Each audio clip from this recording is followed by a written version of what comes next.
இதில் யார் நமக்கு அதிகமான அந்த அன்பை தருவது? உறவு தருகிறதா அல்லது நட்பு தருகிறதா? அதான் இன்னைக்கு தலைப்பு. உண்மையிலே இன்னைக்கு உறவுங்கிறது எவ்வளோ மகிழ்ச்சி. ஒரு வீட்டில் ஒரு பிள்ளைய பொண்ணு பார்க்க வர்றாங்க. அந்த பொண்ணு பார்க்க வர்றப்ப அந்த மாப்பிள்ளை வீட்டிலேருந்து ஒரு குரூப் வந்திருப்பாங்க, பார்த்துருக்கீங்களா? அதில் சொந்தக்காரன் ஒரு 5 பேர் இருப்பான், கூட ஒரு 3 பேரை டீ வாங்கி கொடுத்து கூட்டி வந்திருப்பாங்க. அவனை எதுக்கு தெரியுமா கூட்டி வந்திருக்காங்க? இந்த எவ்வளவு போடுறதுன்னு கேட்கறதுக்குன்னே கூட்டி வந்திருப்பாங்க. எல்லாம் முடிஞ்சு மண்டபம்லாம் பார்த்துக்கலாங்க,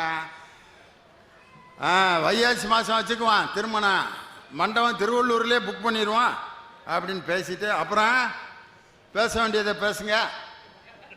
இன்னும் என்ன பேச வேண்டியது? தேதி புக் பண்ணியாச்சு, மண்டபம் புக் பண்ணியாச்சு, பொண்ணுக்கும் பிடிச்சிருச்சு, மாப்பிள்ளைக்கும் பிடிச்சிருச்சு, பேச வேண்டியத பேசுங்க அப்படிமா ஒருத்தன். அவன் டீ குடிச்சிட்டு அதுக்குன்னே வந்திருப்பான். இன்னொருத்தன், இல்லை மாப்பிள்ளை வீட்டில் என்ன கேட்குறாங்கன்னா, எம்புட்டு நகை போடுவீங்கன்னு கேட்குறாங்க. போட்டான் பிட்ட. அப்போ பொண்ணு வீட்டில் அப்படியே என்ன சொன்னாலும் எப்படி ஒத்துக்குவாங்களோன்ட்டு அப்படி ஏலம் கேட்குற மாதிரி ஸ்டெப் பை ஸ்டெப்பாக வர்றாரு. யார்? பொண்ணோட அப்பா. ஒரு 20 பவுனு அப்படின்னா மாப்பிள்ளையோட அப்பா முகம் அப்படியே மாறுது. இல்லை ஒரு 25 பவுனை போடலாம்ட்டு இருக்கான். இல்லை ஒரு 20 போட்டுறோம்ங்க அப்படின்னா மாப்பிள்ளையோட அப்பா முகம் பிரைட் ஆயிடுச்சு. அப்போ 27 அக்செப்ட். ஆனால் 20 பவுன் தான் வச்சிருக்கேன். என்னடா 7 பவுனை சேர்த்து சொல்லிட்டோமே, என்னடா பண்ணுறதுன்னு இப்படியே முழிக்கிறாரு பொண்ணோட அப்பா. அப்போ சந்துக்குள்ள அந்த பொண்ணோட அண்ணன் அந்த சைடில் நின்று அவங்க அப்பாட்ட ஒரு ஆக்ஷன் பண்ணுறான். சொல்லுப்பா, 7 பவுன் தானே, சொல்லு, நான் பார்த்துக்கிறேன். வச்சாது என் தங்கச்சிக்கு நான் அந்த 7 பவுனை கொண்டு வர்றேன்னு ஒரு ஆக்ஷன் ஒரு அண்ணன் பண்ணுவான் பார்த்தீங்களா? இந்த அண்ணன் கிடைச்ச தங்கச்சிக்கு எவ்வளோ பேர் நீங்கள் இங்கே இருப்பீங்க? தன்னுடைய தங்கச்சிக்கு கல்யாணம் ஆகணுன்னு 32 வயசு வரைக்கும் கல்யாணம் ஆகாமல் தன் வாழ்க்கையை தியாகம் செய்த எத்தனை அண்ணன்மார்கள் இன்னைக்கு நம்ம வாழ்க்கையில் இருக்கோம். இப்படி அண்ணனுங்க நண்பர்களில் கிடப்பானா? கிடைக்காது. அதே மாதிரி பெத்த தாய், இந்த அம்மாங்கிற சொல்லுக்கு ஒரு பாட்டு கண்ணதாசன் எழுதியிருப்பாரு. கன்றின் குரலும் கன்னி தமிழும் சொல்லும் வார்த்தை அம்மா அம்மா, கருணை தேடி அலையும் உயிர்கள் உருகும் வார்த்தை அம்மா அம்மா. எந்த மனதில் பாசமுண்டோ அந்த மனமே அம்மா அம்மா. இன்ப கனவை அள்ளி தரவே இறைவன் என்னை தந்தானம்மா. என் பொன்மணிகள் ஏன் தூங்கவில்லை? செல்ல கிளிகளாம் பள்ளியிலே, செவ்வந்தி பூக்களாம் தொட்டிலே, என் பொன். கன்றின் குரலும் கன்னி தமிழும் சொல்லும் வார்த்தை அம்மா அம்மா, கருணை அலையும் உயிர்கள் உருகும் வார்த்தை அம்மா அம்மா. எந்த மனதில் பாசம் உண்டோ அந்த மனமே அம்மா அம்மான்னு எழுதினார் கண்ணதாசன். ஒரு வீட்டில் குழந்தை திருவிழாவில் காணா போய் போலீஸ் ஸ்டேஷனில் வந்து அழுதுகிட்டு இருக்கு. அறிவிக்கிறாங்க, இங்கே ஒரு பெண் குழந்தை சிவப்பு கலர் கவுனம் பச்சை கலர் ரிப்பனும் அணிந்து மல்லிகைப்பூ வைத்திருக்கக்கூடிய ஒரு 7 வயது பெண் குழந்தை இங்கே காணாமல் போயிருக்கிறது. அதை அதை தேடிக்கொண்டிருக்கக்கூடிய பெற்றோர்கள் இங்கே வரவும். அழுது பார்க்குறாங்க. உடனே அந்த ஊரில் இருக்க ராஜா வர்றார். என்ன பாப்பா, என்ன உங்கள் அம்மாவை காணாமா? ஆமாங்க, எங்கள் அம்மா. இங்கடா உங்கள் அம்மா எங்கே போச்சு அப்படின்ட்டு அந்த ஊரில் யாரெல்லாம் இருக்காங்களோ ஒவ்வொரு பொண்ணாக கூப்பிட்டு வந்து, இது உங்கள் அம்மாவா அப்படின்னு கேட்குறாங்க. இது இல்லை. ஊர்லேயே அழகான ஒரு பொண்ணை கூப்பிட்டு வந்து, இது உங்கள் அம்மாவா? இதுவும் எங்கள் அம்மா இல்லை. ராஜாவுக்கு என்ன சந்தேகம் வந்துருச்சுன்னா, இதை விட அழகான பொண்ணு நமக்கு தெரியாமல் இந்த ஊரில் யாரா, இதை விட அழகுன்னு சொல்லுது இந்த புள்ள அப்படின்ட்டு. அப்புறம் கடைசியாக ஒரு அம்மா குழந்தைய தேடிட்டு வருது. தலையெல்லாம் விரித்து போட்டு பல்லெல்லாம் ஏற்றி இடையில ஓட்ட பல்லு, சப்பி போட்ட பணங்கொட்டை மாதிரி அழுக்கு சேலையை கட்டிட்டு ஒரு அம்மா வருது, இதுதான் எங்கள் அம்மா அப்படின்ட்டு ஓடி போய் கட்டி பிடிச்சிச்சு. பேரழகிகளை எல்லாம் காண்பித்து இதுதான் உங்கள் அம்மாவான்னு கேட்டப்ப இது எங்கள் அம்மா இல்லைன்னு அந்த தாய் தான் அந்த குழந்தைக்கு அவ்வளவு அழகாக தெரிஞ்சா. இன்னொரு கதை சொல்லுவாங்க, ஒரு ஊரில் ஒரு பெரிய பூகம்பம் நடந்துருச்சு, உங்களுக்கு என்னென்ன வேணுமோ அதெல்லாம் எடுத்துக்கிட்டு சாக்கில் கட்டிக்கிட்டு கிளம்புங்க அப்படின்னு பெண்கள்லாம் வந்து ஆளுக்கு ஒரு மூட்டையை தூக்கிட்டு அப்படியே கிளம்பி போகுதுங்க. அந்த ஊர் எல்லையில் ஒவ்வொரு மூட்டையாக பிரிக்கிறான் அந்த ஊரோட காவலன். ஒரு மூட்டையில் பார்த்தா வெறும் நகையாக இருக்குது, இன்னொரு மூட்டையில் பார்த்தா வெறும் பத்திரமா இருக்குது ஒரு அம்மா, இன்னொரு மூட்டை ஆடிச்சு. என்னடா மூட்டை அசையுது அப்படின்னு மூட்டையை பிரித்தா அந்த அம்மாவோட புருஷனை கட்டி தூக்கிட்டு வந்துருக்கு.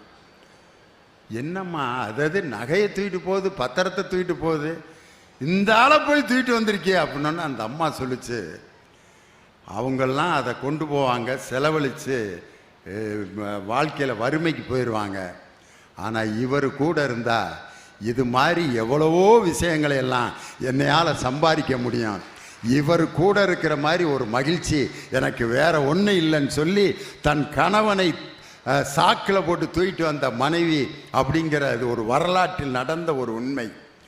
உறவுகள் இப்படிலாம் இருக்கும். ஆனால் இந்த குரூப் என்ன சொல்லுது, அப்படியா இருக்கு உறவு? ஏயா கேட்குற, மனைவியை பற்றி பேசுறதுக்கு யாராவது ஒரு ஆள் கைதட்டினீங்களா? எனக்கு கிடைத்த மனைவி மாதிரி அப்படின்னு அடையாப்பா ஏப்பா அப்படின்னு. காரணம் என்னன்னா வெளியில் பெரிய அதிகாரியாக இருப்பார், வழிநடுக அவருக்கு சலிட் அடிப்பாங்க, deputy inspector general of police, வழிநடுக போலீஸ்காரங்களாம் ஐயா ஐயா ஐயா.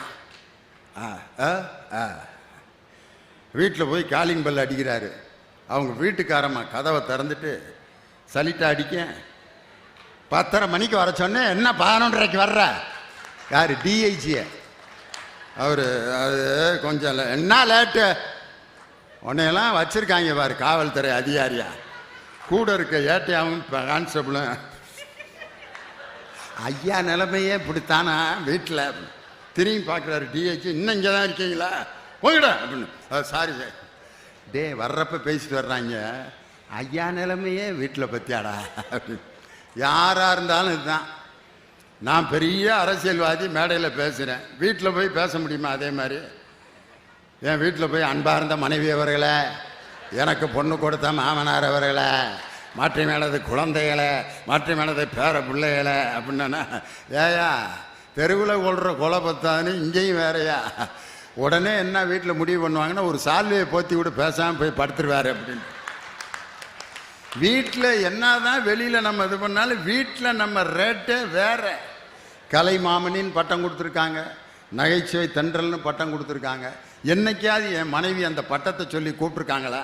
கலைமாமணி அவர்களே காப்பி குடிக்கிறீங்களா? அதை ஏன் கேட்குறீங்க? கல்யாணம் முடித்த புதுசில் தங்கம் காப்பி போட்டு வா தங்கம் அப்படின்னா குடு குடு குடுன்னு ஓடியாரு. ஒரு 15 வருஷம் கழிச்சு, ஏய் காப்பியா குர்ரு, ஆமாம் உன் முகரைக்கு காப்பி வேற. 15 வருஷம் கழிச்சு, 20 வருஷம் கழிச்சு டீ வெடிக்கடையில் போய் டீ குடிச்சுக்கிட்டு இருப்பார் காலையில். வீட்டில் அடையாப்பா, வெளியில் ஒருத்தர் டீ குடிக்க வர்றாருன்னா அங்கே மேட்ரு முடிஞ்சிருச்சுன்னு அர்த்தம். வீட்டில் காப்பி வீட்டில் கேட்டு கிடைக்காதால் தான் இந்த டீ கடையில் வந்து காலையில் 6:30க்கு காப்பி குடிக்கிறது. நீங்கள் அது பூரா விசாரிங்க. என்ன கல்யாணம் முடிச்ச புதுசில் போட்டு கொடுத்தா இப்போ அதெல்லாம் கிடையாதுயா அப்படின்ட்டு. உறவு எங்கேயா மகிழ்ச்சியை தருது அப்படின்னு யார்? நண்பர்கள்ங்கிற குரூப்பு கேட்குது. சரி, உறவு அப்படியே தான் இருக்கா? இல்லை. இன்னைக்கு நாகை மாவட்டத்தில் திருக்கடையூர் அப்படிங்கிற ஊரில் போய் பாருங்கள், வயசான 80 வயசு தாத்தா 70 வயசு பாட்டிக்கு தாலி கட்டிக்கிட்டு இருக்கார். அந்த தாலியை கொடுக்குறாங்க, கட்டு தாத்தா அப்படின்னா அவர் இப்படியே தாலியை கொண்டுக்கிட்டு ஐயர் கழுத்துக்கிட்ட போகிறாரு. தாத்தா இங்கே உட்காந்துருக்கு பாட்டி, நீ வாட்டு கண்ணு தெரியாமல் ஐயர் கழுத்தில் போய் கட்ட போகிற, பிரச்சனை ஆகிட போகுது இந்த அப்படின்ட்டு இப்படியே கண்ணு தெரியாமல் இப்படி கட்டி விடுறாரு. வெளிநாட்டுக்காரன் ஒருத்தன் வந்து, what is this, old man is getting married to old woman, what nonsense in Tamil Nadu அப்படிங்கிறான். அதுக்கு நம்பால் சொல்கிறான், திஸ் இஸ் 60ஆம் கல்யாணம் அப்படிங்கிறான். வாட் இஸ் மென் பை 60ஆம் கல்யாணம்? 60th anniversary, wedding anniversary of the old couple. வெளிநாட்டுக்காரன் கிறுக்கனா இருக்காங்க. தமிழ்நாட்டில் 60 வருஷம் ஒரே மனைவியோட எப்படா அப்படின்னு அவனுங்களுக்கு நம்பவே முடியல அதை. ஏன்னா அவன் தொட்டதுக்கெல்லாம் டைவர்ஸ் பண்ணுவாங்க. புருஷன் கொரட்ட விடுறாங்கிறதுக்காக ஒரு அம்மா டைவர்ஸ் பண்ணது. He is breaking the wind in the night. I don't want to live with this man. கொரட்ட விடுறவனுக்கு கல்யாணம் கிடையாதுன்னா தமிழ்நாட்டில் கொல்லப்பேலு கல்யாணமே ஆகாது. ஆனால் 80 வயது வரை ஒரு மனைவியோட வாழ்ந்து அந்த திருமணம் முடிக்கின்ற அந்த மகிழ்ச்சி, அவங்க காலில் விழுந்து எல்லாம் ஆசீர்வாதம் வாங்கி அவங்க கையிலிருந்து குங்குமத்தை வாங்கி தன் தாலி கைத்தில் ஒட்டிக்கிட்டு நெத்தியில் வச்சுக்கிட்டு வாழ்கிறாங்க அப்படின்னு சொன்னால் அந்த பெரியவர்களுடைய வாழ்த்து நமக்கு வாழ்க்கையில் மிகப்பெரிய மகிழ்ச்சியை தரும். இந்த பண்பாடு நம்ம நாட்டினுடைய பண்பாடு. உறவு தானே. ஒரு கோயிலில் குங்குமம் கொடுத்தா கூட ஒரு அம்மா வாங்கி இங்கே கொஞ்சம் வச்சு செவுத்து பக்கம் திரும்பி அந்த தாலி கொடி எடுத்து அந்த குங்குமத்தை அந்த தாலி மேலே அழுத்துது. ஏம்மான்னு கேட்டால் அதில் அவங்க இருக்காக. யார் அவங்க வீட்டுக்காரர் இருக்காரான். அதில் அவன் தண்டி இருக்கான், புளி மூட்டை ராமசாமி மாதிரி. அவன் அந்த மஞ்ச கைத்தில் தொங்குறான்னு நம்பி கண்ணுக்குள்ளே ஒத்தி வைக்குது. இந்த மகிழ்ச்சியெல்லாம் உறவு தானையா தர முடியும், யார் தர முடியும் அப்படின்னு இவங்க எல்லாம் ரைட்டு. வாழ்க்கையில் உறவினர்களோடையே வாழ்ந்தவர்கள் மட்டும்தான் வெற்றி பெற்றிருக்கிறார்களா? யோசனை பண்ணி பாருங்க. தந்தை பெரியார் என்ற தாத்தா இன்னைக்கு லியோனி இந்த இடத்துல பேசிட்டு இருக்கேன்னா பகுத்தறிவையும் தன்மானத்தையும் சுயமரியாதையும் மேடைதோறும் முழக்கம் செய்த தந்தை பெரியார். அவர் இல்லாட்டி லியோனி இந்த மேடையில் இல்லை. காரணம் என்னன்னா அப்படிப்பட்ட தந்தை பெரியார் எவ்வளவு வேதனைகள், ஏச்சு பேச்சு. அவருக்கு நேர் எதிரான கொள்கை உடையவர் சர் ராஜகோபால் ஆச்சாரியார், ராஜாஜி. பெரியார் ராமருடைய சிலைக்கு அவர் அவமரியாதை செஞ்சார்னா இவர் ராமர் பூஜை நடத்துவார். 2 பேரும் கொள்கையில் எதிரெதிர் துருவங்களாக இருந்தவர்கள். ஆனால் அந்த ராஜாஜி இறந்தப்ப தன் மனைவி இறந்தபோது கூட அழாத பெரியார் அந்த ராஜாஜி இறந்தபோது சிறு குழந்தையை போல் தேம்பி தேம்பி அழுதுகிட்டே ஒரு வாக்கியம் சொன்னார். இந்தியாவின் அறிவு கோபுரம் சரிந்து விழுந்தது என் நண்பன் ராஜாஜியின் மறைவுக்கு பின். அறிவு கோபுரம் சரிந்து விழுந்ததுன்னு சொல்லி எதிரெதிர் துருவங்களாக இருந்த ராஜாஜி இறந்தபோது தந்தை பெரியார் அழுத அழுகை இருக்கு பார்த்தீங்களா? அதுதான் நட்பினுடைய உச்ச கட்டம். அந்த நட்பு தான் ஒரு மனிதன் ஜாதி மதம் எல்லாத்தையும் கடந்து ஒருவரை நேசிப்பது எதுலன்னா நட்பில் மட்டும்தான். ராமனை உறவு பூரா இம்சை பண்ணுச்சு. பெத்த தகப்பன் ராமனை காட்டுக்கு போடா, என் மனைவி ஒரு வரம் கேட்டா, கோ டு தி ஃபாரஸ்ட். யார? ராமனை.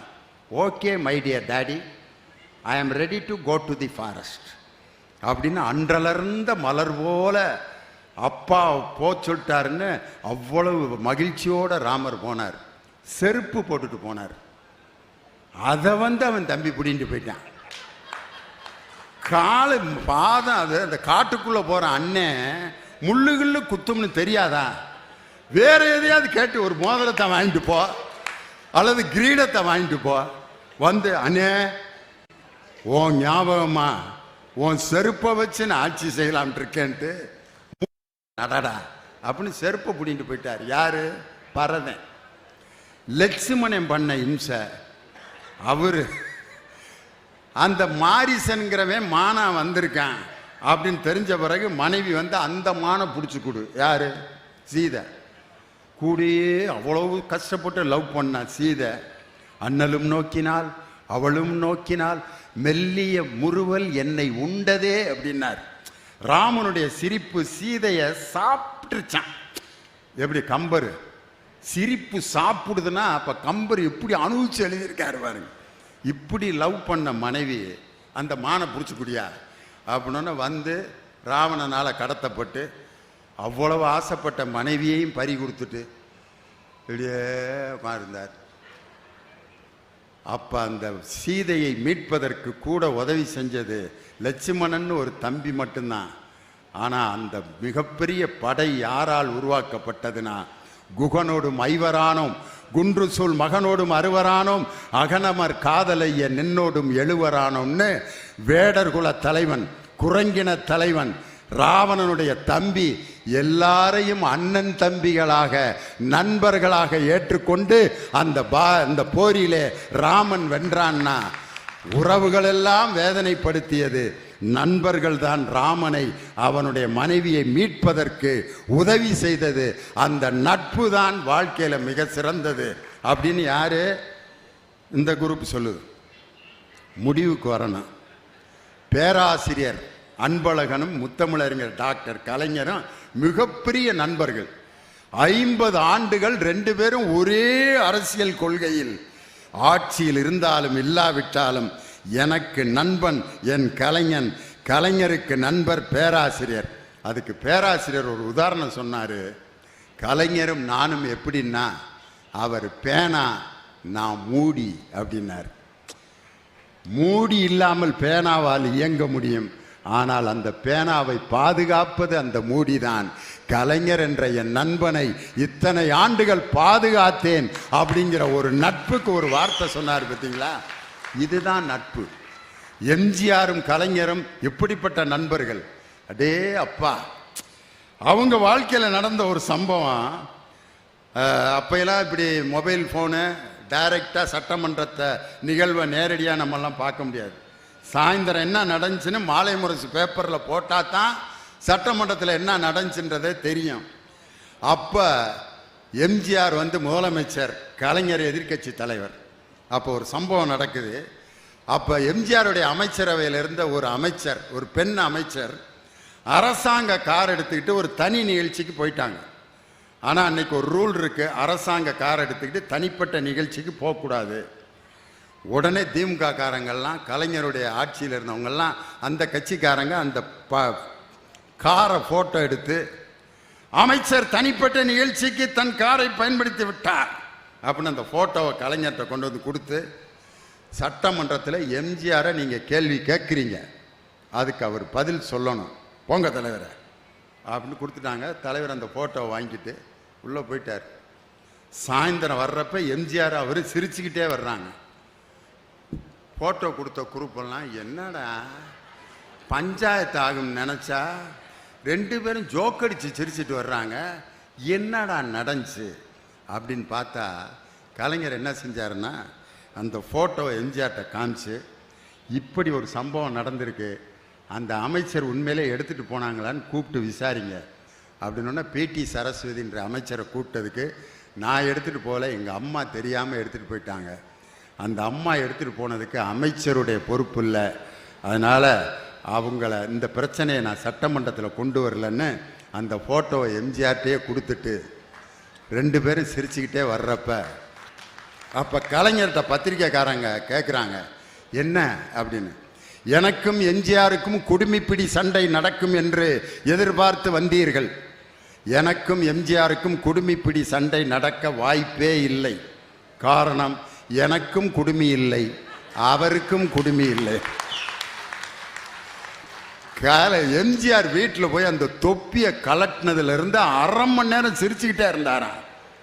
தனது எதிர்கட்சியில் இருந்த ஒருவர் பேசிய அந்த நகைச்சுவையை நாள் முழுவதும் கேட்டு ரசித்த அந்த எம்ஜிஆருங்கிற நண்பன் கடைசியில் எம்ஜிஆர் இறந்த பொழுது யாருக்குமே அழுகாத அழுகை கலைஞர் எம்ஜிஆர் இறந்த போது அழுதார்னா, அரசியலுக்கு அப்பாற்பட்டு, கொள்கைக்கு அப்பாற்பட்டு ஒரு மனிதனை நேசிக்க வைப்பது நட்பு என்ற ஒரு அற்புதமான உன்னதமான உணர்வு தான்.